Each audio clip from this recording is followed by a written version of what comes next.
ദാരിദ്ര്യം കൊണ്ട് പ്രയാസപ്പെടുന്ന പെങ്ങള്, സാമ്പത്തികമായി തകർന്നു പോയ പെങ്ങള്, രക്ഷപ്പെടാനുള്ള വഴിയാ പൊന്നുമോള്. അല്ലാഹുവിന്റെ റസൂലല്ലേ പറഞ്ഞത്, 99 രോഗങ്ങൾക്കുള്ള മരുന്നാ, 99 രോഗങ്ങൾക്കുള്ള മരുന്നാ. ലാ ഹൗല വലാ ഖുവത ഇല്ലാ ബില്ലാഹ്. ഒറ്റ ദിവസം കൊണ്ട് കോടീശ്വരനായി, ഒറ്റ ദിവസം കൊണ്ട് കോടീശ്വരനായ സഹാബിയുടെ ചരിത്രമാ. അതുകൊണ്ട് എന്റെ പ്രിയപ്പെട്ടവരോട് ഓർമ്മപ്പെടുത്തുകയാണ്, മഹാനായ ലുഖ്മാനുൽ ഹകീം റളിയല്ലാഹു തആല അൻഹു 4000 പ്രവാചകന്മാർക്ക് ഖിദ്മത്ത് ചെയ്ത ആ മഹാനാണ് പറയുന്നത്, ഞാൻ പഠിച്ച ഉപദേശങ്ങൾ 4 എണ്ണമാണ്.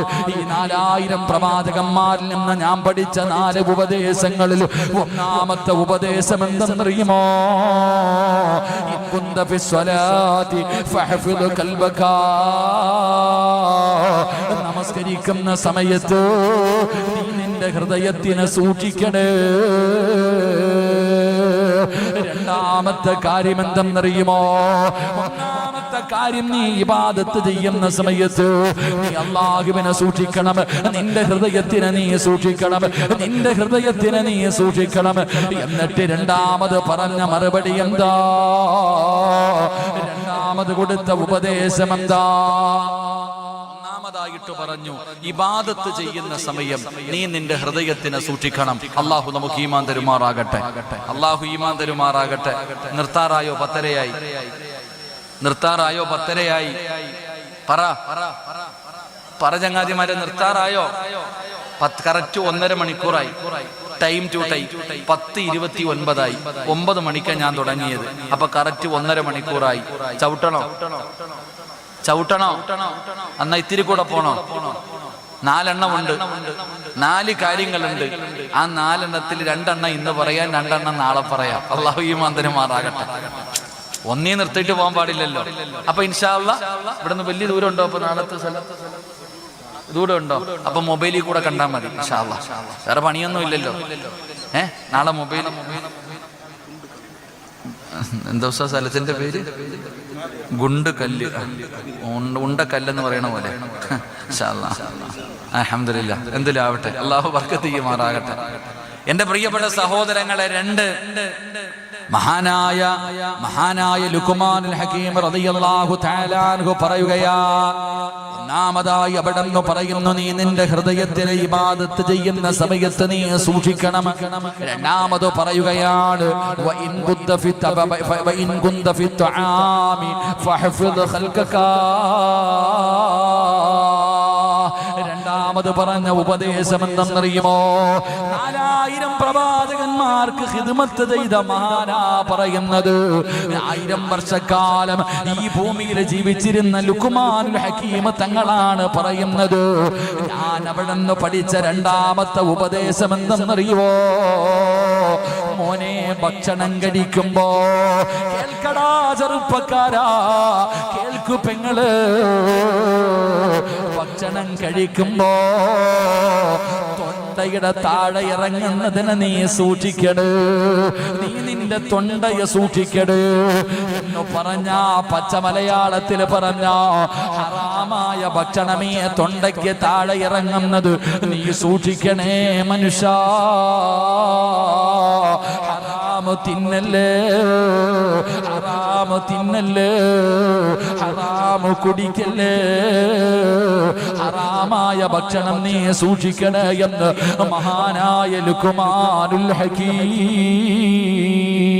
റളിയല്ലാഹു തആല അൻഹു പറഞ്ഞു തരുമ്പോ, ആരാ എന്ന് സൂക്ഷിക്കുന്നത്? ആരാണ് പടച്ചവനെ എന്ന് സൂക്ഷിക്കുന്നത്? ഹറാം കഴിക്കുന്നവരാണല്ലോ. ആരാ ഹറാമും ഹലാലും എന്ന് തിരിഞ്ഞു നോക്കുന്നത്? ഭക്ഷണം കഴിക്കുന്ന സമയം ഈ തൊണ്ടയുടെ താഴേക്ക് ഇറക്കുന്ന ഭക്ഷണം നീ സൂക്ഷിക്കണം. ഹലാലാണോ ഹറാമാണോ? ഹലാല് തിന്നാ രക്ഷപ്പെടും, ഹറാമ് തിന്നാ പരാജയപ്പെടും. അല്ലാഹു കാത്തിരക്ഷിക്കുമാറാകട്ടെ, അല്ലാഹു കാത്തിരക്ഷിക്കുമാറാകട്ടെ. ഇപ്പം ഹലാലും ഹറാമിനെ കുറിച്ച് ചർച്ച ചെയ്യുന്ന കാലവാ, നമ്മളല്ല, വേറെ ആൾക്കാർ. ഇപ്പൊ ഹലാലും ഹറാമും, എന്റെ പൊന്നാരെ ചങ്ങാതിമാരെ, ഞാൻ പറയുന്നു, നിങ്ങളിൽ പലരും പലിശയുടെ ചോറ് തിന്നാത്തവരെ ഞാൻ പറയും. നമ്മളിൽ അധികം പേരും പലിശ തിന്നാത്തവരാ. പക്ഷെ കടയിൽ പോയിട്ട് ഭക്ഷണം കഴിക്കുമ്പോൾ ചിക്കൻ ചുട്ടത്, പൊരിച്ചത്, വറുത്തത്, കരിച്ചത്, മന്തിയില്ലേ എന്ന ഈ ചിക്കൻ ഹലാലാണോ, എനിക്ക് തിന്നാൻ പറ്റുമോ എന്ന് ചോദിക്കണം എത്ര പേരുണ്ട്? അള്ളാഹു ഈമാൻ തരുമാറാകട്ടെ. 2 ഹജ്ജ് ചെയ്തിട്ടുണ്ട് ഹാജിയാര്, കടിച്ചു വലിക്കോ കടയിൽ പോയിരുന്നിട്ട്. എന്നാൽ നമ്മൾ ഓരോരുത്തരും ചങ്ങാതി ഹറാമായ ഭക്ഷണം കഴിച്ച അവന്റെ ദുആ സ്വീകരിക്കുവോ അല്ലാഹ്? പറ. എന്നെ അടിക്കാൻ തോന്നുന്നുണ്ടോ? എന്നെ അടിക്കാൻ തോന്നുന്നുണ്ടോ? പിന്നെന്തെങ്കിലും ഉണ്ടായിരിക്കണേ. ഹറാമായ ഭക്ഷണം ബിസ്മി പറയാതെ അറുത്ത തിന്നാൻ പാടുണ്ടോ? തിന്നാൻ പാടുണ്ടോ? അത് പൊട്ടന്മാർക്ക് അറിയത്തില്ല, അതുകൊണ്ട് അവരെ പറയണം, അത് വേറെ വിഷയം. അപ്പൊ ഹറാമു ഹലാമുൻ വർഗീയതയുമായി ബന്ധപ്പെടുത്തുന്നു. പക്ഷേ വലിയ പെരുന്നാളിന് ഒളുഹിയ അറക്കും ഇല്ലേ? വലിയ പെരുന്നാളിന് ഒളുഹിയ അറക്കത്തില്ലേ? ഇവിടെ അറക്കോ? അറക്കും. ആ അറക്കണ സമയത്ത് പള്ളിയിലെ മോദി സാഹിബ് ബിസ്മി പറയാതെ അറുത്ത തിന്നാവോ? ആർക്കെങ്കിലും കൊടുക്കാൻ പാടുണ്ടോ? എന്ത് ചെയ്യണം അതിനെ?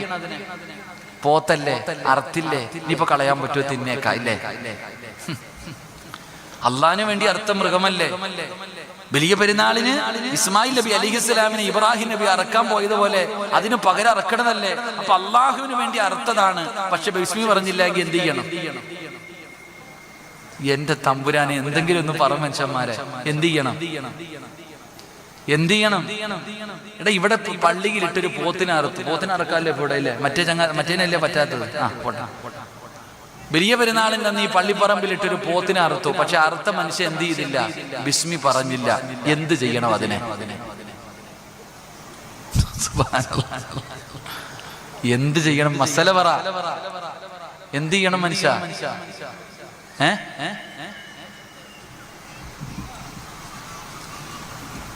നിങ്ങൾ പറ, എന്ത് ചെയ്യണമെന്ന് പറ. ഞാൻ പറഞ്ഞാലേ വാത് പറയത്തുള്ളൂ. വല്ല കബറും കുഴിയിലിട്ട് മൂടണം. എന്ത് ചെയ്യണം? കൊണ്ട് കുഴിച്ചിടണം. ഒരൊറ്റ ഇൻസാന് കൊടുക്കാൻ പാടില്ല. ഇതാ പണ്ഡിതന്മാരിയ്ക്കണ ചോദിച്ചു നോക്ക്. മസല ഉസ്താദന്മാരോട് ചോദിച്ചു നോക്ക്. എന്ത് ചെയ്യണം? ഒരാൾക്കും കൊടുക്കാൻ പാടില്ല. അള്ളാഹുടെ പേര് പറഞ്ഞത് അർത്ഥത്തില്ല, കുഴിച്ചിടണം. അള്ളാഹു നമുക്ക് ഈമാൻ തരുമാറാകട്ടെ. അള്ളാഹ് ഈമാൻ തരുമാറാകട്ടെ. നമ്മളോ? ആരാ ചോദിക്കുന്നത്? ഹറാമ് 40 ദിവസം ദുആയ്ക്ക് ഇജാബത്തില്ല. ഹറാമ് കഴിച്ച 40 ദിവസം ദുആയ്ക്ക് ഇജാബത്തില്ല. ചോദിക്കാറില്ല. ഞങ്ങളൊക്കെ ചില ആൾക്കാരെങ്ങനെ കടയിൽ പോയി ഭക്ഷണം ചോദിക്കുമ്പോൾ സ്റ്റാഫിനോട് ചോദിക്കും, ഞങ്ങൾക്ക് തിന്നാൻ പറ്റുമോ? ഹലാലാണോ? ഓ ഹലാലാണെന്ന് പറഞ്ഞാൽ അവന്റെ തലയിൽ വെച്ചേക്കും. അവൻ കള്ളം പറഞ്ഞാൽ അവന്റെ തലയിൽ ഇരിക്കട്ടെ, നമുക്കെങ്കിലും രക്ഷപ്പെടാൻ പറ്റുമല്ലോ. എന്റെ പ്രിയപ്പെട്ട സഹോദരങ്ങളെ, ഹറാമ് കഴിക്കുന്നതിന് നമ്മൾ വല്ലാതെ ഭയപ്പെടണം. ഹറാമ് നിസ്സാരമല്ല. ഹറാമ് നിസ്സാരമല്ല, നിസ്സാരമായി കാണേണ്ട കാര്യമല്ല. അതിനാരും ഒരു പരിഗണന നൽകുന്നില്ല. പലിശ തിന്നുന്നവൻ മാത്രം ഹറാമ് തിന്നുന്നു. ബിസ്മി പറയാതെ അറുത്തത് തിന്നുമ്പോ കുഴപ്പമില്ല. എനിക്ക് നിങ്ങൾക്കും എന്റെ പ്രിയമുള്ള സഹോദരങ്ങളെ, നിസ്സാരമായി കാണേണ്ട കാര്യമല്ല. മഹാനായ നബി മുഹമ്മദ് മുസ്തഫ സല്ലല്ലാഹു അലൈഹി വസല്ലമ തങ്ങളാണ് പറയുന്നത്, നിങ്ങൾ ഹറാം കഴിക്കരുത്. നിങ്ങൾ ഹറാമിന്റെ ഭക്ഷണം നിങ്ങളുടെ ആമാശയത്തിലേക്ക്, തൊണ്ടയുടെ താഴേക്ക് കടന്നു പോയാൽ പടച്ചവരെ പിന്നെ നിന്റെ ദുആയ്ക്ക് ഉത്തരമില്ലല്ലോ, നിന്റെ ഇബാദത്ത് അല്ലാഹു സ്വീകരിക്കില്ലല്ലോ. എന്റെ പ്രിയപ്പെട്ട ഉമ്മമാരോട് ഉപ്പമാരോട് മഹാനായ നബി മുഹമ്മദ് മുസ്തഫ സല്ലല്ലാഹു അലൈഹി വസല്ലമ തങ്ങൾ, അല്ലാഹുവിന്റെ പ്രവാചകൻ സല്ലല്ലാഹു അലൈഹി വസല്ലമ തങ്ങൾ നമുക്ക് പഠിപ്പിച്ചു തന്നിട്ടുണ്ടല്ലോ. മഹാനായ പ്രവാചകൻ സല്ലല്ലാഹു അലൈഹി വസല്ലമ തങ്ങൾ, അല്ലാഹുവിന്റെ റസൂൽ മസ്ജിദുൻ നബവിയിൽ നമസ്കാരം നടക്കുകയാ. അല്ലാഹുവിന്റെ പ്രവാചകൻ മസ്ജിദുൻ നബവിയിൽ നമസ്കാരം കഴിഞ്ഞു. എല്ലാ ദിവസവും സുബഹി നമസ്കാരം കഴിയുമ്പോ പള്ളിയിൽ നിന്നൊരു സഹാബി ഇറങ്ങി ഓടുകയാ. അല്ലാഹുവിന്റെ പ്രവാചകൻ സല്ലല്ലാഹു അലൈഹി വസല്ലമ തങ്ങൾ ഓരോ ദിവസവും കാണുകയാണ്. പള്ളിയിൽ നിന്ന് ഇറങ്ങി പോകുന്ന സ്വഹാബിയെ കാണുകയാണ്. അല്ലാഹുവിന്റെ റസൂൽ അവസാനം ഒരു ദിവസം പള്ളിയിൽ നിന്ന് ഇറങ്ങി പോകുമ്പോ റസൂലുള്ളാഹി വിളിക്കുന്നു, അബൂ ദുജാന, എന്തിനാ നീ പള്ളിയിൽ നിന്ന് ഇറങ്ങി ഓടുന്നത്? നിനക്ക് ദുആ ചെയ്യാനൊന്നുമില്ല, അല്ലാഹുവിനോട് ദുആ ചെയ്യാനൊന്നുമില്ല. നമസ്കാരം കഴിഞ്ഞാൽ ദുആയ്ക്ക് ഉത്തരം കിട്ടുന്ന സമയമാണല്ലോ. അബൂ ദുജാന റളിയല്ലാഹു തആല പറയുന്നു, നബിയേ, യാ റസൂലല്ലാഹ്, അല്ലാഹുവിന്റെ പ്രവാചകരെ, എന്തിനാണ് നമസ്കാരം കഴിഞ്ഞ് പെട്ടെന്നിറങ്ങി ഓടുന്നതെന്നറിയുമോ? എന്റെ വീടിന്റെ പരിസരത്ത് അയൽവാസിയുടെ ഒരു ഈന്തപ്പന മരം നിൽക്കുന്നുണ്ട് നബിയേ. ആ ഈന്തപ്പന മരത്തിന്റെ ഒരു ഭാഗം എന്റെ വീട്ടിലേക്ക് ചാഞ്ഞു നിൽക്കുകയാ, എന്റെ വീടിന്റെ മുന്നിലേക്ക് ചാഞ്ഞു നിൽക്കുകയാ. ആ ഈന്തപ്പഴങ്ങൾ എന്റെ വീടിന്റെ മുന്നിൽ വീഴുന്ന നബിയേ.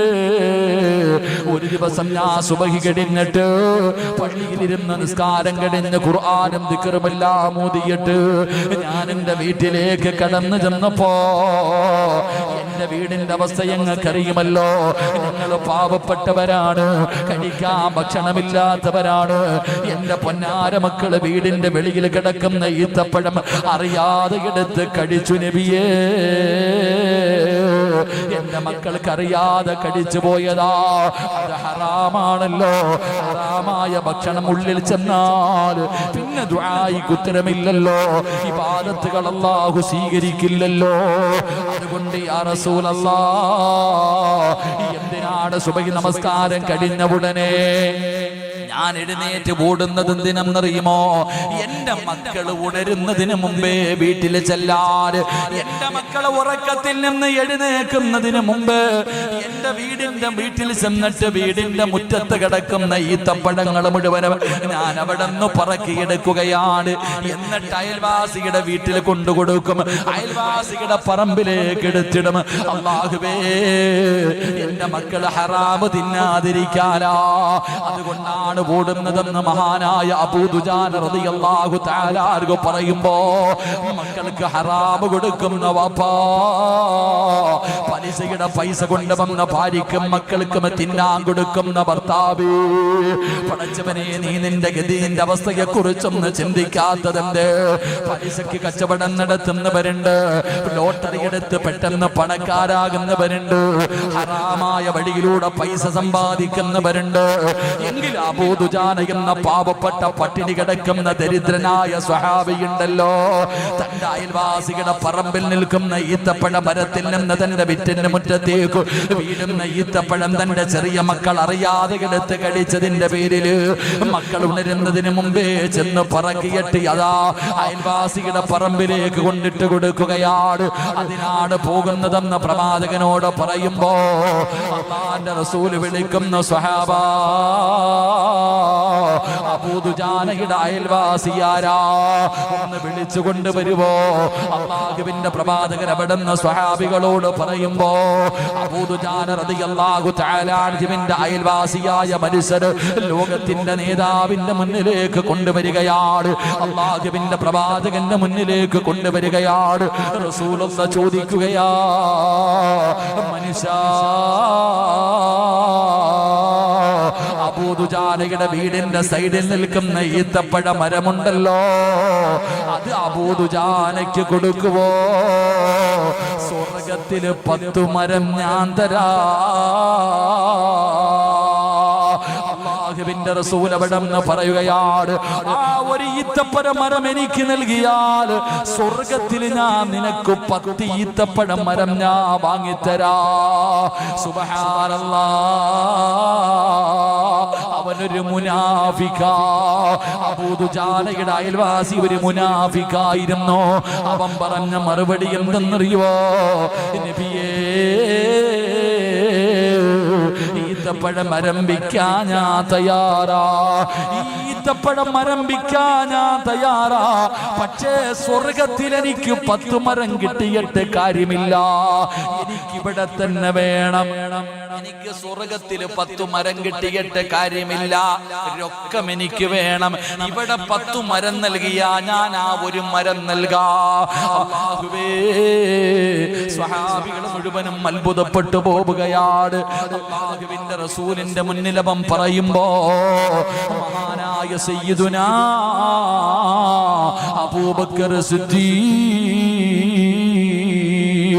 റളിയല്ലാഹു തആല അൻഹു അല്ലാഹുവിന്റെ റസൂലിനോട് ചോദിക്കുന്നു, നബിയേ, യാ റസൂലല്ലാഹ്, അല്ലാഹുവിന്റെ പ്രവാചകരെ, എനിക്ക് തരുവോ നബിയേ? ആ സ്വർഗത്തിലെ 10 മരം ഈ പാവപ്പെട്ട അബൂബക്കറിന് തരുമോ? ഇവന് കൊടുക്കാനുള്ളത് ഞാൻ കൊടുക്കാ യാ റസൂലല്ലാഹ്. അല്ലാഹുവിന്റെ റസൂൽ അവിടുന്ന് പുഞ്ചിരിക്കുമ്പോ അബൂ ദുജാനയുടെ അയൽവാസിയായ മുനാഫിക്കായ മനുഷ്യന്റെ കയ്യിൽ പിടിച്ചിട്ട് മഹാനായ അബൂബക്കർ സിദ്ദീഖ്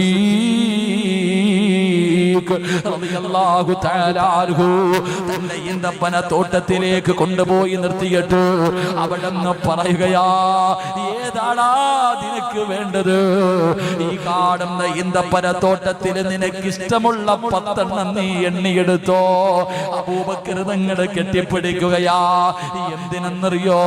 അല്ലാഹുവിന്റെ സ്വർഗത്തിൽ നീ എനിക്ക് 10 മരം വാങ്ങി തന്നവരാ. എന്റെ പ്രിയപ്പെട്ടവര്, ഇന്ന് നമ്മളിൽ പലരും ഹറാം നോക്കാറില്ലല്ലോ. എങ്ങനെയും പണമുണ്ടാക്കണമല്ലോ, എങ്ങനെയെങ്കിലും തന്റെ ഭാര്യയുടെയും മക്കളുടെയും വയറ് നിറച്ചാ മതിയല്ലോ.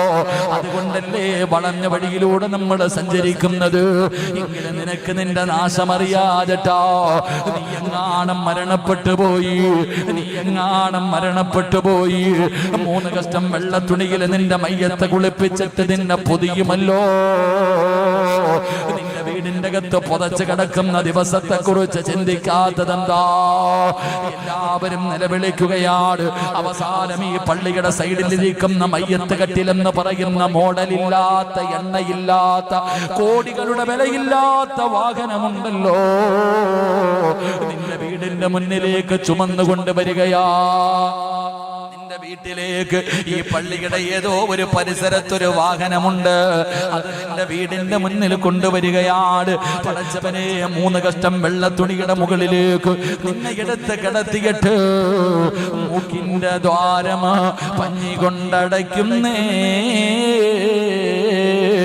കാണേണ്ടവർ കണ്ടോ, ഇതാ പൊതിയുന്നേ. മയ്യത്തുകട്ടിൽ തോളിലേക്കുയരുന്നേ. പുരയ്ക്കുള്ളിലപ്പോൾ രോദനം ഉയരുന്നേ. അരുമക്കിടാങ്ങൾ വാപ്പയെ വിളിക്കുന്നേ. അതിനുത്തരം നൽകാതെ നീ കിടക്കുന്നേ. എല്ലാവരും കൂടെ ആ മയ്യത്ത് കട്ടിലെടുത്ത് വെച്ചിട്ട് നിന്നെ ചുമന്നുകൊണ്ട് വരികയാണ്. പള്ളികൾ കൊണ്ടുവന്ന് നമസ്കാരം കഴിഞ്ഞു. ഒരുക്കിയിട്ടിരിക്കുന്ന പള്ളിപ്പറമ്പില് 6 അടി മണ്ണെന്ന് പറയുന്ന കബറുണ്ടല്ലോ. ആ കബറിന്റെ അകത്തേക്ക് നിന്റെ മയ്യത്തിറക്കി വെച്ചു. എന്നിട്ട് എല്ലാവരും മിൻഹാ ഖലഖിനാകും വഫീഹാ നുഈദുകും വമിൻഹാ നുഖ്രിജുകും താറത്തൻ ഉഖ്റാ എന്ന് പിടിമണ്ണ് വാരി എറിഞ്ഞോ. അവസാനം 2 ചെടികളും നട്ട് പള്ളിയിലെ മുഅദ്ദിന് 3 പ്രാവശ്യം വെള്ളമൊഴിച്ചു. മഅസലാമാ എന്ന് പറഞ്ഞുകൊണ്ട് എല്ലാവരും പള്ളിപ്പറമ്പിൽ നിന്ന് ഇറങ്ങി പോകുമ്പോ, അല്ലാഹുവേ, 10 വയസ്സുള്ള 12 വയസ്സുള്ള 15 വയസ്സുള്ള പൊന്നാര മകനുണ്ടല്ലോ, വാപ്പ മരിച്ചു പോയല്ലോ. വാപ്പാര കബറിന്റെ അകത്ത് ഇറക്കി വെച്ചിട്ടാ കബറിന്റെ ചാരത്ത് നിന്നിട്ടവൻ കരയുകയാ. വാപ്പയുടെയും ഉമ്മയുടെയും കബറിന്റെ ചാരത്ത് നിന്നിട്ട് ആ പൊന്നാര മകൻ നെഞ്ചു പൊട്ടിയിട്ട് റബ്ബിനെ വിളിക്കുന്നു. അല്ലാ, എന്റെ വാപ്പയ്ക്ക് പുറത്തു കൊടുക്കണേ അല്ലാ. എന്റെ വാപ്പാടെ കബർ സ്വർഗമാക്കണേ അല്ലാ. എന്റെ ഉമ്മയുടെ മണ്ണറ മണിയറയാക്കണേ അല്ലാ. കബറിന്റെ ചാരത്ത് നിന്ന് നെഞ്ചു പൊട്ടിയിട്ട് കരഞ്ഞിട്ട് ദുആ ചെയ്യുമ്പോ അല്ല വിളിച്ചു പറയുന്നു, മോനെ, നിന്റെ ദുആ സ്വീകരിക്കില്ലടാ. മോനെ, നീ ചെറിയവനാണെങ്കിലും നിന്റെ ദുആ സ്വീകരിക്കില്ല. കാരണം നീ ധരിച്ചിരിക്കുന്നത് ഹറാമാ. നിന്റെ ശരീരത്തിലൂടെ ഓടുന്ന രക്തം ഹറാമാ. നീ തിന്നതും കുടിച്ചതും ഹറാമാ. ഹറാമ തിന്നവന്റെ ദുആയ്ക്ക് ഉത്തരമില്ലല്ലോ. പെട്ടെന്ന് പണക്കാരനാകാ, വളഞ്ഞ വഴിയിലൂടെ പണമുണ്ടാക്കുന്ന വാപ്പാ. അവസാനം പള്ളിപ്പറമ്പിന്റെ മണ്ണിനകത്ത് കിടക്കുന്ന സമയത്ത് നിന്റെ പൊന്നാര മക്കള് പോലും ദുആ ചെയ്താ നിനക്ക് ആ ദുആ കൊണ്ട് പ്രയോജനമുണ്ടില്ല ഉണ്ടാകില്ല എന്ന് പറഞ്ഞു തന്നത് മുത്തുനബിയല്ലേ. അതുകൊണ്ട് എന്റെ പ്രിയപ്പെട്ടവരോട് ഓർമ്മപ്പെടുത്തുകയാ, എന്റെ പ്രിയപ്പെട്ടവരെ, ഹറാമിന്റെ പണവുമായി വീടിന്റെ അകത്ത് കേറല്ലേ, ഹറാമ് കടിക്കല്ലോ, ഹറാമ് മക്കൾക്ക് കൊടുക്കല്ലോ, ഹറാമ് ഭാര്യയെ കൊണ്ട് തീറ്റിപ്പിക്കല്ലോ. എന്റെ സ്നേഹനിധികളായ ബാധകൾക്കാര് കടന്നു വന്ന ഈ നാട്ടിലുള്ള എന്റെ പ്രിയപ്പെട്ട ഉമ്മമാര്, പെങ്ങന്മാരെ, നിങ്ങളോട് സ്നേഹം കൊണ്ട് പറയുകയാ, അല്ലാഹുവിന്റെ റസൂൽ അവിടെന്ന് പറയുകയാ, റോഡിലൂടെ വഴിയിലൂടെ നടന്നു പോകുന്ന ഒരു പെണ്ണിനെ കാണിച്ചിട്ട് ലോകത്തിന്റെ നേതാവ് പറഞ്ഞു കൊടുക്കുന്നു, ആ പോകുന്ന പെണ്ണ് സ്വർഗത്തിലാ. പറയുന്നത് ലോകത്തിന്റെ നേതാവാണ്, അല്ലാഹുവിന്റെ പ്രവാചകനാണ് കാണിച്ചു കൊടുക്കുന്നത് സ്വർഗത്തിന്റെ അവകാശിയായ പെണ്ണിനെ കാണണോ. ആ പോകുന്ന പാവപ്പെട്ടവടെ സ്വർഗത്തിന്റെ അവകാശിയാ. അല്ലാഹുവിന്റെ റസൂൽ ആരെയാ കാണിച്ചു കൊടുത്തത്? ആയിഷാനയല്ല, ഖദീജയല്ല, ഫാത്തിമാനയല്ല, പിന്നെ ആരെയാ? പൊന്നുമോളെ, ഒരു വിറക് വെട്ടുകാരന്റെ ഭാര്യ, വിറക് വെട്ടിയിട്ട് ജീവിക്കുന്ന ഒരു പാവപ്പെട്ടവന്റെ ഭാര്യയെ കാണിച്ചിട്ട് ലോകത്തിന്റെ നേതാവ് കാണിച്ചു കൊടുക്കുന്ന സ്വർഗത്തിന്റെ അവകാശിയാ. പെണ്ണുങ്ങൾക്ക് അത്ഭുതമായി, ഇവളെന്ത് നന്മയാ ചെയ്യുന്നത്? റസൂലുള്ളാഹിയല്ലേ പറഞ്ഞത്? സഹാബി വനിതകളായ പെണ്ണുങ്ങൾ മുഴുവനും ആ പെണ്ണിന്റെ ചാരത്തേക്ക് ഓടിച്ചെന്നു. എന്നിട്ട് അവിടെ നിന്ന് പറയുന്നു, മുത്തുനബി പറഞ്ഞു, നീ സ്വർഗത്തിലാണെന്ന്. നീ എന്ത് സൽക്കർമ്മമാ ചെയ്യുന്നത്? നീ എന്തെങ്കിലും പ്രത്യേകമായിട്ട് ചെയ്യാറുണ്ടോ? ആ പെണ്ണ് പറഞ്ഞു, നമസ്കാരം കുറവാ, ദിക്റുകൾ കുറവാ, ഒരുപാട് സൽക്കർമ്മമൊന്നും എന്റെ ജീവിതത്തിലില്ല. പിന്നെ ഞാൻ ഒരേ ഒരു കാര്യം ചെയ്യാറുണ്ട്, എല്ലാ ദിവസവും ഞാൻ പ്രത്യേകമായിട്ട് ഒരേ ഒരു കാര്യം ചെയ്യും. എന്തേ കാര്യമെന്നറിയോ? രാവിലെ വിറക് വെട്ടുന്നതിന് വേണ്ടി ജോലിക്ക് പോകാ.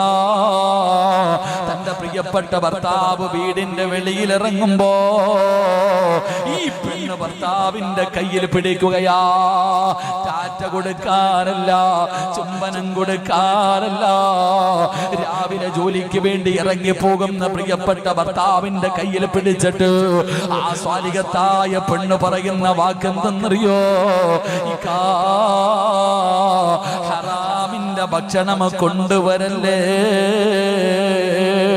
ഹറാമിന്റെ പണം കൊണ്ടുവരല്ലേ, പട്ടിണി കിടക്കാൻ തയ്യാറാ, പച്ചവെള്ളം കുടിച്ച് കിടക്കാൻ തയ്യാറാ, ഹറാമിന്റെ ഭക്ഷണം എനിക്കും എന്റെ മക്കൾക്കും തിന്നാൻ തരരുത് എന്ന് തന്റെ ഭർത്താവിന്റെ കയ്യിൽ പിടിച്ചിട്ട് ഓർമ്മപ്പെടുത്തുന്ന പെണ്ണാ.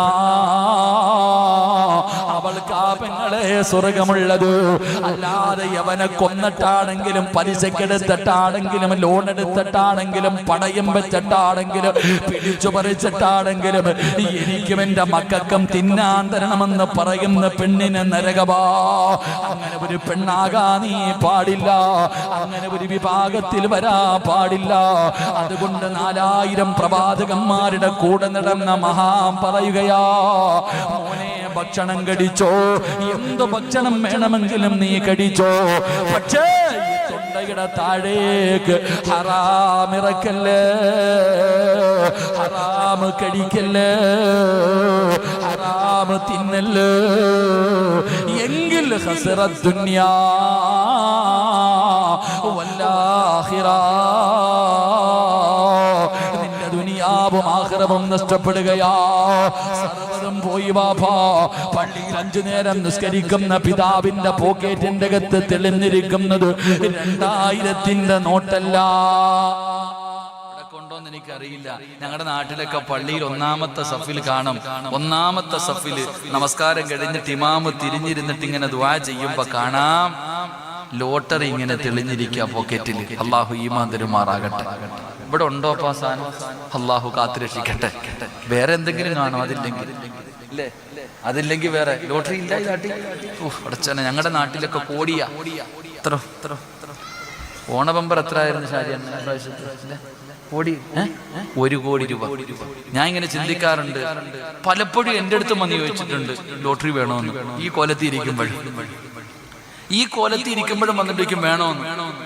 ഞാൻ പറയുന്ന മറുപടി സൂക്ഷിക്കാൻ വയ്യാത്തതുകൊണ്ട്. ഈ പൈസ എല്ലാം കൂടെ 1 കോടി രൂപ അടിച്ചാൽ ഞാൻ എന്ത് ചെയ്യില്ലേ? അള്ളാഹു കാത്തുരക്ഷിക്കുമാറാകട്ടെ. അപ്പോഴും ചിലരൊക്കെ ചോദിക്കും, ഒന്ന് എടുത്തു നോക്കണം സിറാജ, ചിലപ്പോൾ നിനക്ക് വല്ല ഭാഗ്യം ഉണ്ടെങ്കിലോ, അങ്ങനെ പറയാറുണ്ട്. പക്ഷെ എടുത്തു കഴിഞ്ഞാൽ മസല മാറും. അള്ളാഹു കാത്തുരക്ഷിക്കുമാറാ. ലോട്ടറി എടുക്കാൻ പാടില്ല, പക്ഷെ എടുത്തിട്ട് അടിച്ചു കഴിഞ്ഞാൽ മസല മാറും, ഇല്ലേ? അപ്പൊ എന്താ മറുപടി പറയാ? ലോട്ടറി എടുക്കാൻ പാടില്ല, ഹറാമാ, പക്ഷെ എടുത്തു എന്ന് സങ്കല്പിക്കുക. അപ്പൊ 1 കോടി രൂപ അടിച്ചു. അപ്പൊ എന്നോട് ചോദിച്ചാൽ പറയും, അടിച്ചില്ല, ഇനിയിപ്പോ 1 കോടി രൂപ കളയാൻ പറ്റുമോ? പാവം കൊടുക്കാം. ഇതാ മസ്സല. അള്ളാഹു കാത്തുരക്ഷിക്കുമാറാകട്ടെ. അതുകൊണ്ട് എൻ്റെ പ്രിയപ്പെട്ടവരോട് പറയുകയാ, ഈ തൊണ്ടയ്ക്ക് താഴെ നീ എന്തിറക്കുമ്പോഴും 1 മിനിറ്റ് നീ ചിന്തിക്കണം. അതെന്തുമാകട്ടെ. മഹാനായ സയ്യിദന അബൂബക്കർ സിദ്ദീഖ് റളിയല്ലാഹു തആല അൻഹു ഒരൽപ്പം പാല് കുടിച്ചതിന്റെ പേരിൽ വായിക്കകത്ത് കൈ കുത്തി ഇറക്കിയിട്ട് ഛർദിക്കുക. പടച്ചവനെ, ബ്ലഡ് വരുന്ന വായിലൂടെ, ബ്ലഡ് വരിക. ആ രീതിയിൽ പോലും കൈയിട്ടിട്ട് ഛർദിച്ച് എന്തിനാ? ഹറാം അകത്തു പോയതിന്റെ പേരിൽ. എൻ്റെ പ്രിയപ്പെട്ട സഹോദരങ്ങളെ, നമ്മൾ സൂക്ഷിക്കാറില്ല. പല മാതാപിതാക്കളും പറയുന്നു, ഉസ്താദെ മക്കള് പറഞ്ഞ അനുസരിക്കണില്ല. എങ്ങനെ അനുസരിക്കാനാ വാപ്പ? എങ്ങനെ അനുസരിക്കാനാ? ഹറാമല്ലേ മക്കൾക്ക് കൊടുക്കുന്നത്? മക്കൾ ഇട്ടിരിക്കണ വസ്ത്രം പോലും ഹറാമിന്റെ പൈസ കൊടുത്ത് വാങ്ങിയത്. ഹറാമിന്റെ പൈസ കൊടുത്ത് വാങ്ങിച്ച ഭക്ഷണമാ മക്കൾ കഴിക്കുന്നത്. രക്തം പോലും ഹറാമ്. പിന്നെ എങ്ങനാ? അള്ളാഹു നമ്മുടെ മക്കളെ സ്വാലിഹീങ്ങളാക്കി തരുമാറാകട്ടെ. അതുകൊണ്ട് എൻ്റെ പ്രിയപ്പെട്ട ഉമ്മ പെങ്ങന്മാരോട് പറയുന്നു, അൽഹംദുലില്ലാ, അള്ളാഹുവിന്റെ പള്ളിയുടെ കീഴിൽ ഇവിടെ ഒരു സ്കൂൾ തുടങ്ങുകയാ. LKG UKG 1ാം ക്ലാസ് സ്റ്റാർട്ടിങ്. അൽഹംദുലില്ലാ. ചെറുപ്പത്തിലെ ഒരു ഉദാഹരണം ഞാൻ ചോദിക്കാം. ഉസ്താദിന്റെ അടുക്ക വന്നിട്ട് പറയും, ഉസ്താദെ എൻ്റെ മോൻ നന്നാവുന്നില്ല, ഉസ്താദെ ദുആ ചെയ്യാൻ. എപ്പോ? 15ാമത്തെ വയസ്സിൽ. പൊന്നാര ചങ്ങാതി ഒരു വാഴ വെച്ചു. ഇവിടെ ഞാനൊരു വാഴ വെച്ചു. ഈ വാഴ വളർന്നു, കൊലച്ചു, അങ്ങനല്ലേ പറയാ? പഴവായപ്പോ പഴം ഇങ്ങനെ ഉണങ്ങിയിരിക്കുക. നല്ല പഴവായില്ല, പഴം ഇങ്ങനെ ഉണങ്ങിയിരിക്കുക. ഞാൻ അപ്പൊ പോയിട്ട് 1 ചാക്ക് വളം വാങ്ങിച്ചിട്ട് അതിന്റെ ചോട്ടി കൊണ്ടിട്ടിട്ട് കാര്യമുണ്ടോ? ഉണ്ടോ? പറ മനുഷ്യന്മാരുണ്ടോ? എന്താ ഇല്ലാത്ത? വാഴയ്ക്ക് വളവല്ലേ വേണ്ടത്? വാഴ കൊലച്ചു നിൽക്കുമ്പോ 1 ചാക്ക് വളം കൊണ്ടുവന്ന് അതിന്റെ ചുവട്ടിയിട്ടിട്ട് രാവിലെയും വൈകിട്ടും ടാങ്ക് ഇട്ട് വെള്ളം അടിക്കുക. കാര്യമുണ്ടോ? പോയി ഫായിദാനയ്യേ.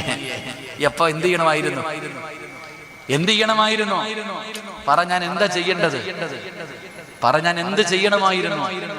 ആദ്യം ഞാൻ ചിന്തിക്കണം, ഈ കിടക്കണ പൊട്ടത്തറയ്ക്കകത്ത് വാഴ വെച്ചാൽ കിളിക്കുമെന്ന് ആദ്യം ചിന്തിക്കണ്ട. ഈ കാണുന്ന ഈ സ്ഥലത്ത് ഞാനൊരു വാഴ വെച്ചാൽ ആ വാഴ കിളിക്കുമോ എന്ന് ആദ്യം ഞാൻ നോക്കണമായിരുന്നു. അപ്പൊ കിളിക്കും. അൽഹംദുലില്ലാ, ഒരു നല്ല തൈ കൊണ്ടുവന്നു. ഏത് വെക്കണം? നല്ലത് പോകണം.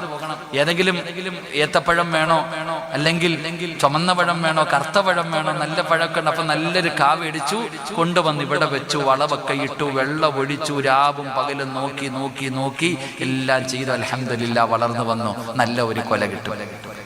ഞാൻ പറഞ്ഞത് എന്താ എന്ന് നിങ്ങൾക്ക് ചിലപ്പോൾ മനസ്സിലാക്കിയിട്ടുണ്ടാവും. ഞാൻ പറഞ്ഞ കാര്യം, നല്ല മക്കളെ വേണമെന്ന് പറഞ്ഞാൽ 1 ദിവസം കൊണ്ട് പറ്റൂല.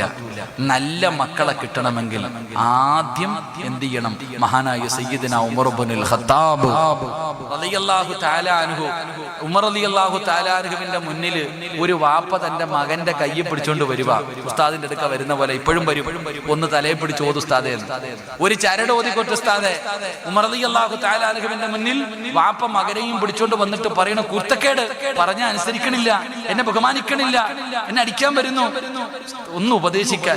ഉമർ റളിയല്ലാഹു തആല അൻഹു വിളിച്ചിരുത്തിയിട്ട് പറഞ്ഞിടാ, പൊന്നാര ചങ്ങാതി, ഈ ചങ്ങാതിയുടെ ഈ നിന്റെ ഉമ്മാടെ കാൽച്ചുവട്ടില സ്വർഗം കിടക്കണേ, ഈ ചങ്ങാതി സ്വർഗത്തിന്റെ കവാടവ, ഇവരുടെ പൊരുത്തുണ്ടെങ്കിലേ നിനക്ക് രക്ഷപ്പെടാൻ പറ്റൂ, എല്ലാം പറഞ്ഞു കൊടുത്തു. ഈ കുട്ടി ഇങ്ങനെ നിന്ന് കേട്ടു. കുരുത്തക്കെട്ടവനാണെങ്കിലും അനുസരണയോടെ കേട്ടു. അതങ്ങനെയാണ് ചില മക്കള് ഉസ്താദന്മാരുടെ മുന്നിൽ വരുമ്പോ ഇങ്ങനെ നിൽക്കും. അവന്റെ മുടി പറവയെ പോലെ പറക്കുന്നുണ്ടാകും. 2 സൈഡും മുടി കടന്നാൽ ഉസ്താദിന്റെ മുന്നിൽ വരുമ്പോ എന്തൊരു താഴ്മയെന്നറിയും. അപ്പൊ ഉമർ തങ്ങൾ ഇതെല്ലാം പറഞ്ഞു കൊടുത്തു. ഇവ ഇങ്ങനെ നിന്ന് കേട്ടു. എന്നിട്ട് അവസാനം വാപ്പ വിചാരിച്ചു ഇവ നന്നായെന്ന്. അവസാനം ഈ പയ്യൻ ഉമർ തങ്ങളോട് ചോദിച്ചു, ഇത്രയും നേരം പറഞ്ഞത് എനിക്ക് എൻ്റെ മാതാപിതാക്കളോടുള്ള കടമയെ കുറിച്ചാ, എന്നാ തിരിച്ചൊന്ന് ചോദിക്കട്ടെ, അല്ലെ വെടിയിട്ടതുപോലെ ആയിപ്പോയി. ഈ പയ്യന്റെ ചോദ്യം കേട്ടിട്ട് ഉമർ തങ്ങൾ തന്നെ ഞെട്ടിയിട്ടുണ്ടാവും. തിരിച്ചങ്ങട്ടി ചോദിച്ചു. ഇപ്പൊ ഞാൻ ഇന്നൊരു വീട്ടിൽ ഈ അടുത്തൊരു സഹോദരൻ പറഞ്ഞതാ, ഒരു ചെറിയ മകൻ പറഞ്ഞു ഉമ്മാടെ കാൽച്ചുപട്ടിലാ സ്വർഗം കിടക്കുന്നത്. അപ്പൊ അവൻ ചോദിക്കുക വാപ്പാടെ കാലിന്റെ ഊട്ടി ജഹന്നമാണ് കിടക്കണേന്ന്. അള്ളാഹു കാത്തിരിച്ചു. ഓൻ ചോദിച്ചതാ. അള്ളാഹുവിനെ സാലിഹാക്കി കൊടുക്കുമാറാകട്ടെ. തമാശക്കാണെങ്കിൽ ഞാൻ ഇന്ന് ആ പയ്യനെ കണ്ടിട്ടാ വരട്ടെ. ഞാൻ ചോദിക്കുന്നത്, അങ്ങനെ ചോദിക്കുന്നവരുണ്ട്. അപ്പൊ ഈ ചെറുക്കൻ ഉമർ റളിയല്ലാഹു തആല അൻഹുവിനോട് ചോദിച്ചു, തങ്ങളെ എന്റെ വാപ്പായ്ക്ക് എന്നോട് വല്ല കടമയുണ്ടോ? ഇത്ര നേരം തിരിച്ചാ പറഞ്ഞു, ഇനിയുണ്ടോ? ഉമർ റളിയല്ലാഹു തആല അൻഹു പറഞ്ഞു, 3 കടമയുണ്ട് മോനെ. എന്താ തങ്ങളെ? ഒന്നാമത്തെ കടമ, നിനക്ക് നല്ലൊരു ഉമ്മാനെ തരണം. 2 നല്ല പേരിടണം. 3 നിനക്ക് അദബ് പഠിപ്പിച്ചു തരണം. ഇവൻ പറയാ, ഇത് 3 എന്റെ വാപ്പ ചെയ്തിട്ടില്ല. ഈ പറഞ്ഞ 3 കാര്യം. ഒന്നെന്തേ? അള്ളാനെ പേടിയുള്ള ഒരു ഉമ്മായെ കൊടുക്കണം. എന്റെ ഉമ്മയാണെങ്കിൽ മുസ്ലിം പോലും അല്ല, ഒരു മജൂസിയുടെ അടിമയാ. പിന്നല്ലേ, എന്റെ ഉമ്മ മുസ്ലിം പോലും അല്ല. അതാ പറഞ്ഞത്, ഈ ഇവിടെ വാഴ വെച്ച കിളിക്കുവോ നോക്കണമെങ്കിൽ ആദ്യം കെട്ടുന്ന പെണ്ണിന് ദീനുണ്ടോ നോക്കണം. അതാ പറഞ്ഞേ. അള്ളാന്റെ റസൂൽ സല്ലല്ലാഹു അലൈഹി വസല്ലം തങ്ങൾ പറഞ്ഞതല്ലേ, ദീനുള്ള ഫളുഫർ ബിദാത്തി ദീൻ. ഖുർആൻ പറഞ്ഞല്ലോ, നല്ല കൃഷിയിടത്തിൽ വിത്തിറക്ക്, നല്ല വിളവ് കിട്ടും. അള്ളാഹു ഈമാൻ തരുമാറാകട്ടെ. അപ്പൊ ആ പയ്യൻ പറഞ്ഞു, 1 എന്റെ ഉമ്മ മുസ്ലിം പോലും അല്ല. 2 നല്ല പേരിടണം. 2 നല്ല പേരിടണം. ഇവൻ പറയും, എന്റെ വാപ്പ എനിക്കിട്ടേക്കുന്ന പേര് കരിവണ്ടെന്ന. എന്നാ പേരെന്നറിയോ? ജ്വാല. പറയണേ, കരിവണ്ടെന്ന് പറയും. അതെന്തെന്നറിയില്ല. ഈ വെട്ടത്തിലൊക്കെ ഇങ്ങനെ പറന്നു വരുന്ന ഒരു കറുത്ത വണ്ടുണ്ട്, ചിറകൊള്ള. ഇവിടെ എന്ത് പേര് പറയുന്ന എനിക്കറിയില്ല. വാപ്പ ഇട്ടിരിക്കണ പേരതാ. നിന്റെ ഇങ്ങോട്ട് നോക്കിയ ചിരിക്കണില്ലേ? സ്വന്തം മക്കളുടെ പേരിന്റെ അർത്ഥം അറിയണ വാപ്പമാരൊന്ന് കൈപൊക്കിക്ക്. ആരെങ്കിലും ഒന്ന് പൊക്കറോ? ശരി പോട്ട്. നിങ്ങളുടെ പേരിന്റെ അർത്ഥം അറിയണവരൊന്ന് കൈവെക്ക്. സ്വന്തം പേരിന്റെ അർത്ഥം അറിയണവര് നിങ്ങളാ ചിരിക്കണേ. അല്ലാഹു അലം. അല്ലാഹു ഈമാൻ തരുമാറാകട്ടെ. ഇതാണ് അവസ്ഥ. ഇതാവസ്ഥ. മക്കൾക്ക് പേരിടുമ്പോ ഫേസ്ബുക്കിൽ നോക്കും. പലരും ചോദിക്കാറുണ്ട്, ഉസ്താദ് ഇതിന്റെ അർത്ഥം എന്താ? ഞാൻ ചോദിക്കുക, എന്നോട് പേര് പറയുമ്പോൾ ചോദിക്കുന്ന ഫേസ്ബുക്കിലെ അർത്ഥം ഉസ്താദന്മാരോടൊന്നും ചോദിക്കത്തില്ല. പേരിങ്ങനെ സെലക്ട് ചെയ്ത് വെക്കും, വെറൈറ്റി പേരുകൾ. പണ്ടൊരുത്ത എന്നോട് പറഞ്ഞു, ഉസ്താദ് എന്റെ മകൾക്ക് വെറൈറ്റി പേരാ. അല്ലാ, അതെന്ത് പേരാ അപ്പൊ വെറൈറ്റി പേര്? എനിക്ക് അത്ഭുതം തോന്നിയിട്ടുണ്ട്. അവൻ പറയാം, അങ്ങനെ ഒരു പേര് ഇന്ന് വരെ കേട്ടിട്ടില്ലെന്ന്. അപ്പൊ എനിക്കൊന്ന് കേൾക്കാൻ തോന്നി, വല്ല അസറായിലെന്നോ വല്ല മീക്കായിലെന്നൊക്കെ ആണെങ്കിലോ. അപ്പൊ ഞാൻ ചോദിച്ചു, പേരെന്താന്ന്? അപ്പൊ പറയാ, ഫാത്തിമ നിഫാസ്. ഞാൻ പറഞ്ഞു, നല്ല പേരാണ്. എന്താ പേര്? ഫാത്തിമ നിഫാസ്. ഫാത്തിമ എന്ന് പറഞ്ഞ മുത്തുനബിയുടെ മോളുടെ പേര്. നിഫാസ് എന്ന് പറഞ്ഞ പ്രസവ രക്തം. പ്രസവിച്ചിട്ട് വരുന്ന രക്തം ഉണ്ടല്ലോ. ഞാൻ പറഞ്ഞ അടുത്തതിന് ഹൈലൊന്നും കൂടിടാൻ. അപ്പൊ പിന്നെ ഈ ഞാൻ വെച്ചിക്ക് മരപ്പട്ടി കൂട്ടണം. ചിരിക്കൊന്നും വേണ്ട. നിന്റെ മക്കൾക്കിട്ടിരിക്കുന്ന പേരിന്റെ അർത്ഥം ഒന്ന് ഗൂഗിളിൽ അടിച്ചു നോക്ക്. പള്ളിയിൽ ഉസ്താദിന്റെ അടുക്ക വന്നിട്ട് നിന്റെ സ്വന്തം മക്കളുടെ പേരിന്റെ അർത്ഥം ചോദിച്ചു നോക്ക്. അല്ലാഹു അലം. അല്ലാഹു കാത്തിരക്ഷിക്കുമാറാകട്ടെ. അപ്പൊ മോൻ പറഞ്ഞ മറുപടി, ഉപ്പാ തങ്ങളെ എന്റെ വാപ്പ എനിക്കിട്ടിരിക്കുന്ന പേര് കരിവണ്ടെന്ന. 3 എന്റെ വാപ്പ ഇന്ന് വരെ ഖുർആനിലെ ഒരക്ഷരം എന്നെ പഠിപ്പിച്ചിട്ടില്ല. ഖുർആനിലെ ഒരക്ഷരം പോലും എന്റെ വാപ്പ എന്നെ പഠിപ്പിച്ചിട്ടില്ല.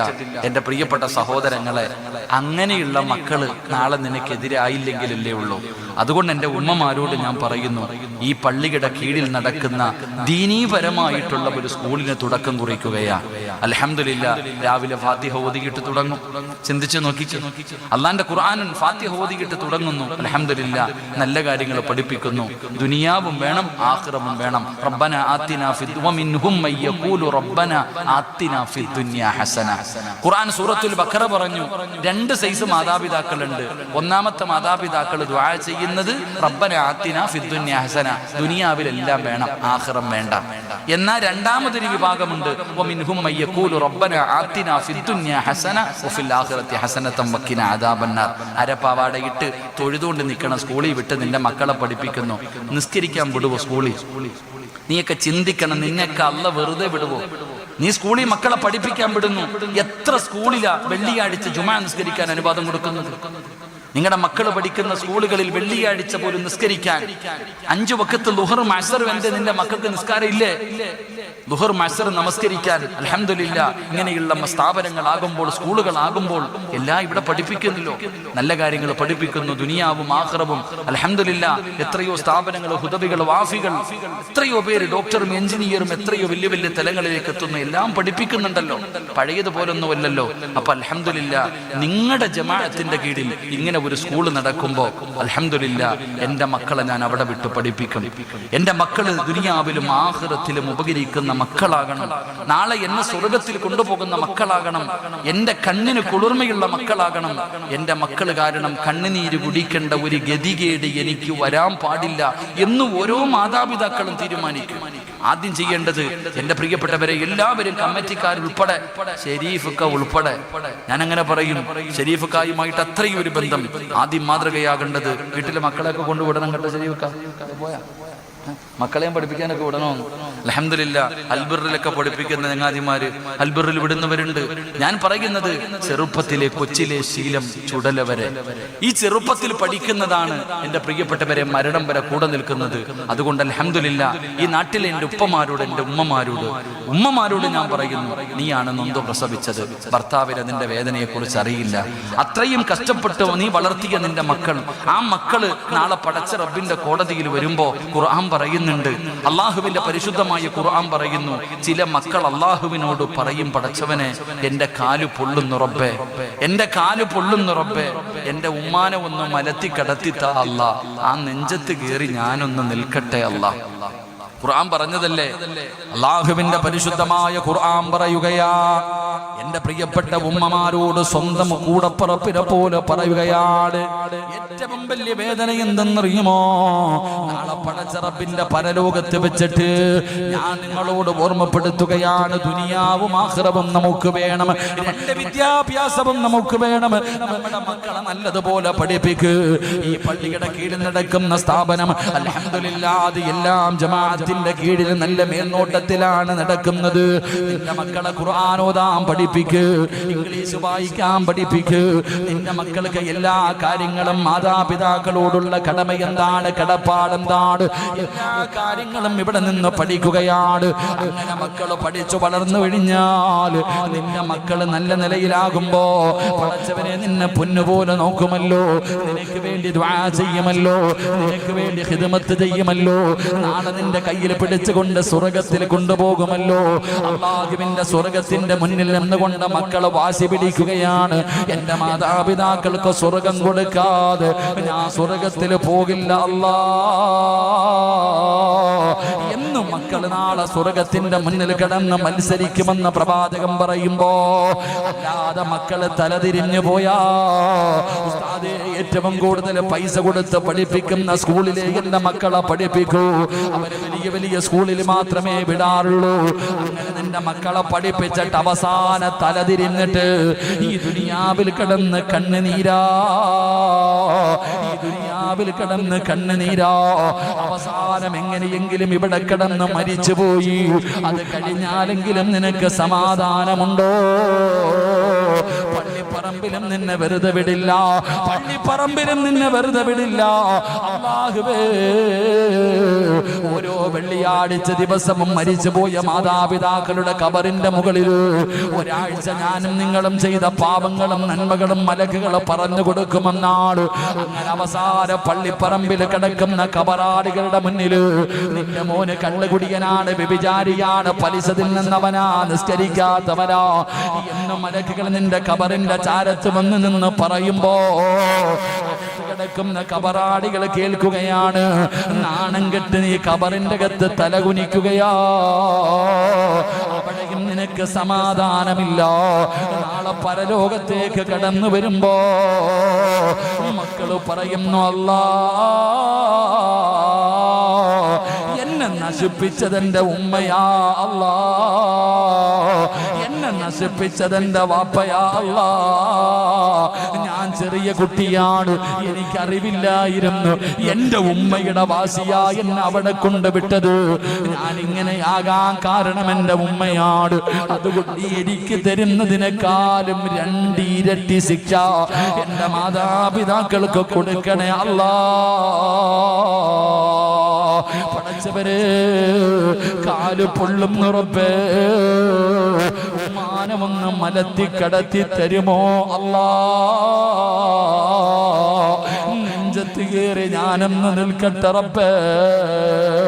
എന്റെ ഉമ്മയുടെയും വാപ്പയുടെയും നന്മ മുഴുവനും എടുത്ത് എനിക്കിതാ എന്റെ പാപം മുഴുവനും അവരുടെ തലയിൽ കെട്ടിവെച്ചിട്ട് അവരെ നീ നരകത്തിലേക്ക് വലിച്ചെറിയൂ എന്നും മക്കള് പറയുന്ന ഒരു ദിവസം വരാനുണ്ടെന്ന് പറഞ്ഞത് സിറാജല്ല, അള്ളയാ പറഞ്ഞത്, അള്ളയാ പറഞ്ഞത്, അള്ളാഹുവിന്റെ ഖുർആനാ പറയുന്നത്. അതുകൊണ്ട് പെങ്ങള്, ദുനിയാവും ആഖിറവും വേണം. മക്കള് സ്വാലിഹീങ്ങളാകണം, പെമ്മക്കള് സ്വാലിഹത്തുകളാകണം. രണ്ടുപേരും അല്ലാഹുവിനെ പേടിച്ച് ജീവിക്കുന്നവരാകണം. അപ്പോഴാണ് സമാധാനമുള്ള ജീവിതമുണ്ടാകുന്നത്. അങ്ങനെ അല്ലാഹുവിനെ പേടിച്ചൊരു ഭാര്യയും ഒരു ഭർത്താവും തന്റെ മക്കളും ജീവിക്കുമ്പോഴാണ് നീ യാസീൻ ഓതുമല്ലോ. അസ്വാജുഹും ഫീ ദിലാലിൻ അലൽ അറായികി മുത്തഖിഊൻ ലഹും ഫീഹാ ഫാകിഹത്തുൻ വലഹും മാ യദ്ഊൻ സലാമുൻ ഖൗലൻ മിർ റബ്ബിർ റഹീം. നാളെ പടച്ച റബ്ബിന്റെ സ്വർഗത്തില് നീയും നിന്റെ ഭർത്താവും നിന്റെ മക്കളും കൂടെ സ്വർണത്തിന്റെ ചാരുകസേലയിലിരുന്ന് സുഖിക്കുകയാ. സ്വർഗത്തിലെ ഹൂറിലീങ്ങളായ പെണ്ണുങ്ങൾ നിനക്ക് ഖിദ്മത്ത് ചെയ്യാൻ നിൽക്കുകയാണ്. ആ സമയത്താണ് സ്വർഗത്തിലേക്ക് കടന്നു വരുന്ന മലക്കുകൾ പോലും അവിടെ നിന്ന് പറയുന്നു സലാ. നിനക്കും നിന്റെ ഭർത്താവിനും നിന്റെ മക്കൾക്കും സലാം പറയുകയാണ്. ആ സമയത്താണ് ഈ നാട്ടിലെ പെണ്ണ് ചോദിക്കുകയാ, ആയിഷ, എങ്ങനെയാടി നിനക്ക് ഈ പ്രതിഫലം കിട്ടിയത്? ദുനിയാവിൽ നീ ജീവിച്ചതുപോലെ നിന്റെ ഭർത്താവും നിന്റെ മക്കളും ഇവിടെയും നിങ്ങൾ ഒരുമിച്ചാണല്ലോ. സ്വർഗത്തിൽ കാണുന്നവർ മുഴുവനും ചോദിക്കുന്ന ഒരു അവസരമാ നിനക്ക് വേണ്ടത്. അതുകൊണ്ട് പറയുകയാ, മക്കളെ നല്ലതുപോലെ വളർത്ത്, ദീൻ പഠിപ്പിച്ചു കൊടുക്ക്, മയ്യത്ത് കുളിപ്പിക്കാൻ പഠിപ്പിച്ചു കൊടുക്ക്, മയ്യത്ത് നമസ്കരിക്കാൻ പഠിപ്പിച്ചു കൊടുക്ക്, യാസീൻ ഓതാൻ പഠിപ്പിച്ചു കൊടുക്ക്, ദിക്റുകൾ പറയാൻ പഠിപ്പിച്ചു കൊടുക്ക്, നമസ്കരിക്കാൻ പഠിപ്പിച്ചു കൊടുക്ക്. എന്റെ പെങ്ങള്, ചെറുപ്പത്തിലെ നിന്റെ മക്കളെ ദീനീ ബോധമുള്ള മക്കളാക്കൂ. അവരെ ചെറുപ്പത്തിലെ പഠിപ്പിക്കൂ. നല്ല കാര്യങ്ങൾ അവരുടെ ഹൃദയത്തിലേക്ക് വെച്ച് കൊടുക്കൂ. അതാണ് വളർന്നു വരുമ്പോ നിന്റെ മക്കൾ ജീവിതത്തിൽ പ്രാവർത്തികമാക്കുന്നത്. അതുകൊണ്ട് എന്റെ പ്രിയപ്പെട്ടവരോട് ഓർമ്മപ്പെടുത്തുകയാ, അല്ലാഹുവേ, ഒരു നല്ല സംരംഭത്തിന് തുടക്കമാവുകയാ. നല്ലതുപോലെ തീരുമാനിക്കൂ. ഒരാളെ പോലും വിടാതെ നിന്റെ മക്കളെ കൊണ്ടുവന്ന് നീ പള്ളിയിലെ മുറ്റത്തുള്ള സ്കൂളിലേക്ക് ഏൽപ്പിച്ചു കൊടുക്ക്. അല്ലാഹുവേ, ദുനിയാവിലും ആഖിറത്തിലും ഉപകരിക്കുന്ന മക്കളാക്കണേ അല്ലാ. സ്വർഗത്തിൽ കൊണ്ടുപോകുന്ന മക്കളാക്കണേ അല്ലാ. അതുകൊണ്ട് 4000 വർഷക്കാലം അല്ലാഹുവേ, 4000 പ്രവാചകന്മാർക്ക് ഖിദ്മത്ത് ജീവിച്ചിരുന്ന, അവിടുന്ന് ഖിദ്മത്ത് ചെയ്തിരുന്ന മഹാനായ ലുഖ്മാനുൽ ഹകീം റളിയല്ലാഹു തആല അൻഹു മഹാനവറുകൾ അവിടുന്ന് 4 നന്മകൾ പറഞ്ഞു തന്നു. എന്നിട്ട് പറഞ്ഞു, സ്വഹാബാ, മഹാനവറുകൾ അവിടുന്ന് 4 നന്മകൾ പറഞ്ഞു തന്നു.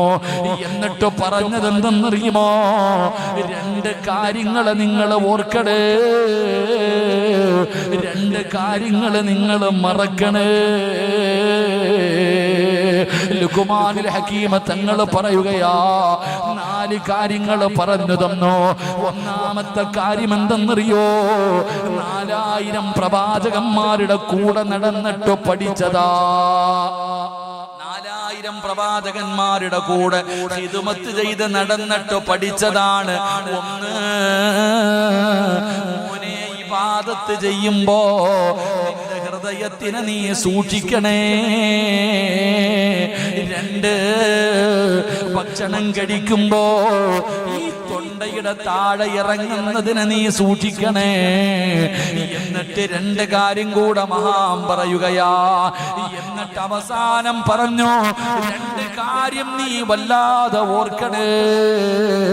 ഒരിക്കലും മറക്കാത്ത 2 കാര്യം ഒരിക്കലും മറക്കാൻ പാടില്ല. ഒരു നിമിഷം പോലും മറക്കാൻ പാടില്ല. 24 മണിക്കൂർ മലക്കുൽ മൗത്തിനെ കണ്ടുമുട്ടുന്ന സമയം വരെ മറക്കാതെ ഹൃദയത്തിൽ കൊണ്ട് നടക്കേണ്ട 2 കാര്യമുണ്ട്. ലുഖ്മാനുൽ ഹകീം തങ്ങൾ പറയുകയാ, 2 കാര്യം മറന്ന് കളയടേ. ഓർത്തുവെക്കല്ലേ, ഓർത്തുവെക്കല്ലേ. ചെയ്ത് കഴിഞ്ഞാൽ അപ്പോൾ തന്നെ മറന്നു കളയേണ്ട 2 കാര്യമുണ്ട്. അത് പറഞ്ഞോണ്ട് നടക്കേണ്ടതല്ല, അത് മറക്കേണ്ട കാര്യമാണ്. മഹാനായ ലുഖ്മാനുൽ ഹകീം തങ്ങൾ പഠിപ്പിച്ചു തന്നതാ. കരുണക്കടലായ അല്ലാഹ്, ആ മഹാന്റെ പൊരുത്തം നൽകണേ അല്ലാഹ്. ആ മഹാന്റെ ബർക്കത്ത് കൊണ്ട് ഞങ്ങളുടെ ഈ സദസ്സു സ്വീകരിക്കണേ അല്ലാഹു സ്വീകരിക്കുമാറാകട്ടെ. 4000 വർഷക്കാലം അല്ലാഹുവേ 4000 പ്രവാചകന്മാർക്ക് ഖിദ്മത്ത് ജീവിച്ചിരുന്ന, അവിടുന്ന് ഖിദ്മത്ത് ചെയ്തിരുന്ന മഹാനായ ലുഖ്മാനുൽ ഹകീം റളിയല്ലാഹു തആല അൻഹു മഹാനവറുകൾ അവിടുന്ന് 4 നന്മകൾ പറഞ്ഞു തന്നു. എന്നിട്ട് പറഞ്ഞു സ്വഹാബാ, മഹാനവറുകൾ അവിടുന്ന് 4 നന്മകൾ പറഞ്ഞു തന്നു. എന്നിട്ട് പറഞ്ഞത് എന്തെന്നറിയുമോ? 2 കാര്യങ്ങൾ നിങ്ങൾ ഓർക്കണേ, 2 കാര്യങ്ങൾ നിങ്ങൾ മറക്കണേ. ലുഖ്മാനുൽ ഹകീം തങ്ങൾ പറയുകയാ, 4 കാര്യങ്ങൾ പറഞ്ഞു തന്നു. ഒന്നാമത്തെ കാര്യം എന്തെന്നറിയോ? 4000 പ്രവാചകന്മാരുടെ കൂടെ നടന്നിട്ട് പഠിച്ചതാ. 4000 പ്രവാചകന്മാരുടെ കൂടെ ഖിദ്മത്ത് ചെയ്ത് നടന്നിട്ട് പഠിച്ചതാണ്. ഒന്ന്, മോനെ ഇബാദത്ത് ചെയ്യുമ്പോ നിന്റെ ഹൃദയത്തിനെ നീ സൂക്ഷിക്കണേ. 2 ഭക്ഷണം കഴിക്കുമ്പോ ഈ തൊണ്ടയുടെ താഴെ ഇറങ്ങുന്നതിനെ നീ സൂക്ഷിക്കണേ. എന്നിട്ട് 2 കാര്യം കൂടെ മഹാൻ പറയുകയാ. എന്നിട്ട് അവസാനം പറഞ്ഞു 2 കാര്യം നീ വല്ലാതെ ഓർക്കണേ. ഒരിക്കലും മറക്കാത്ത 2 കാര്യം ഒരിക്കലും മറക്കാൻ പാടില്ല. ഒരു നിമിഷം പോലും മറക്കാൻ പാടില്ല. 24 മണിക്കൂർ മലക്കുൽ മൗത്തിനെ കണ്ടുമുട്ടുന്ന സമയം വരെ മറക്കാതെ ഹൃദയത്തിൽ കൊണ്ട് നടക്കേണ്ട 2 കാര്യമുണ്ട്. ലുഖ്മാനുൽ ഹകീം തങ്ങൾ പറയുകയാ, 2 കാര്യം മറന്ന് കളയടേ. ഓർത്തുവെക്കല്ലേ, ഓർത്തുവെക്കല്ലേ. ചെയ്ത് കഴിഞ്ഞാൽ അപ്പോൾ തന്നെ മറന്നു കളയേണ്ട 2 കാര്യമുണ്ട്. അത് പറഞ്ഞോണ്ട് നടക്കേണ്ടതല്ല, അത് മറക്കേണ്ട കാര്യമാണ്. മഹാനായ ലുഖ്മാനുൽ ഹകീം തങ്ങൾ പഠിപ്പിച്ചു തന്നതാ. കരുണക്കടലായ അല്ലാഹ്, ആ മഹാന്റെ പൊരുത്തം നൽകണേ അല്ലാഹ്. ആ മഹാന്റെ ബർക്കത്ത് കൊണ്ട് ഞങ്ങളുടെ ഈ സദസ്സു സ്വീകരിക്കണേ അല്ലാഹ്.